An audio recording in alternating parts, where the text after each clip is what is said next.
So 10 years ago when I was retired, I crash landed without a full retirement plan at 59.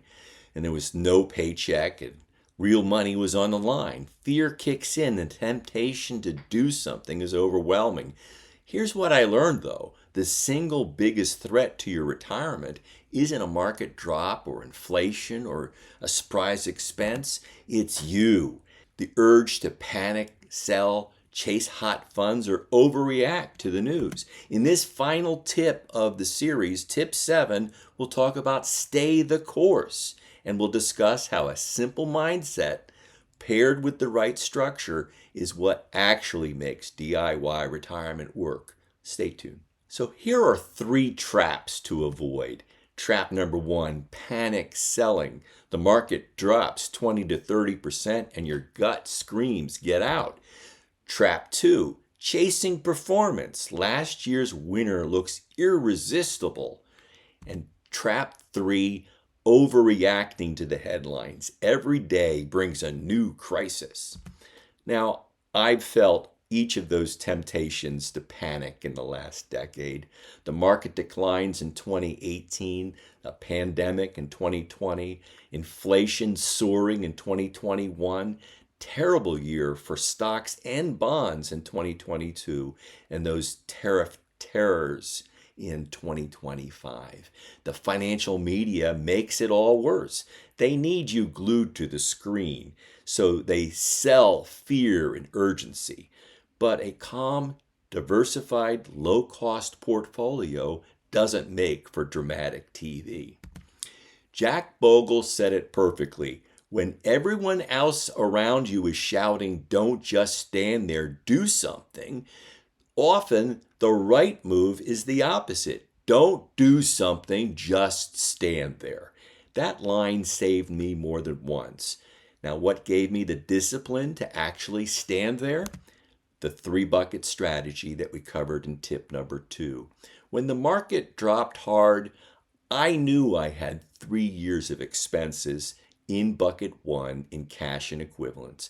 I did not have to sell stocks at a loss, and so I didn't. And the market recovered. It always has historically. The structure didn't just protect my portfolio, it protected my peace of mind. The math said stay the course, while my gut was screaming something else. The buckets gave me permission to listen to the math instead of the noise. Now, a 1% AUM advisor would dismiss this as just mental gymnastics with a bucket strategy. They want to sell you a peace of mind, someone to call when the panic hits. And that has value, but you're paying for that every year, good markets and bad. The DIY alternative is to set up a simple structure that you can stick with. Understanding your clear expenses, relying on simple low-cost investing, avoiding those unnecessary fees, using solid planning tools like Bogle, maximizing your Social Security, and planning for longevity. All of that adds up to give you the same level of confidence without the ongoing drag to your nest egg from an AUM advisor. But always do your own due diligence. If you need a personalized plan and you need help, do it with an advice-only plan at a flat fee from a fiduciary. Now, here are 5 lessons that I want you to take away from this series.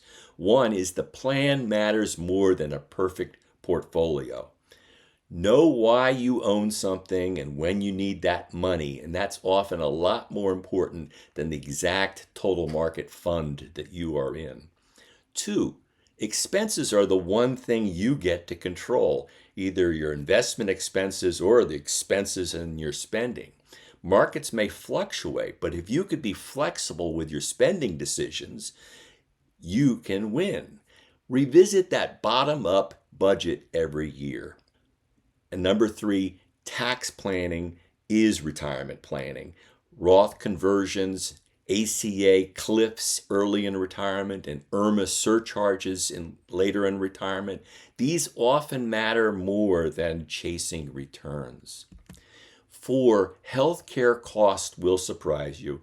Give it its own line item and plan for higher costs. And 5, staying the course is a skill, not a personality trait. It gets easier with a simple structure and the right tools, and after you've lived through a couple recoveries. Know your expenses. Invest simply and cheaply. Don't overpay for advice. Use the right planning tools. Maximize your Social Security. Plan for longevity, and above all, stay the course. This playlist has shared those 7 tips, and they're all under 7 minutes, but they're all part of a complete DIY retirement system. Each tip supports the other. Follow them, and you'll have a resilient retirement that you truly control. I'll be honest, this is what's worked for me in my first decade of retirement, but I believe the principles will travel, but run your own numbers. Everything on this playlist has deeper dives on my channel, so check out the description for related videos. 10 years ago, someone else decided I was retired. I didn't choose to start, but I chose what came next. And you can too. This is a DIY retirement. It's not perfect, but it's yours. Thanks for watching the whole series. If this helped, drop a "Stay the Course" in the comments below. And be sure to like and share this with anyone else you think is on the cusp of a DIY retirement. I'll see you in the next video.